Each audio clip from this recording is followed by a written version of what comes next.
స్వామి శివపార్వతుల ముద్దుబిడ్డ, గణనాథుడికి సోదరుడు, దేవతల సేనాధిపతి. ఈయనను స్కందుడు, కార్తికేయుడు, శరవణుడు, సుబ్రహ్మణ్యుడు అని పేర్లతో పిలుస్తారు. ఈయన జన్మించింది షష్ఠి. ఈయనకు ఇష్టమైనది షష్ఠి. అందుకే ఆయన పృథివ్యాప్ తేజో వాయురాకాశాల పంచభూతాలను ఆత్మను కలిపి షష్ఠి అన్నారు.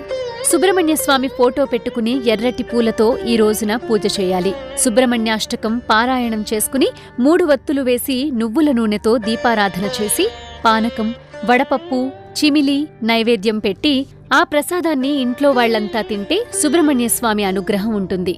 ఆ తర్వాత సుబ్రహ్మణ్యస్వామి దేవాలయానికి వెళ్లి జంటనాగులను శుభ్రంగా కడిగి పసుపు పూసి కుంకుమ బొట్టు పెట్టి పాలు, చిమిలి నైవేద్యం పెట్టి పూజిస్తే జాతక దోషాలు తొలగిపోతాయి. ఇంకెందుకు ఆలస్యం, చేసుకుంటే చాలు సుబ్రహ్మణ్య షష్ఠి.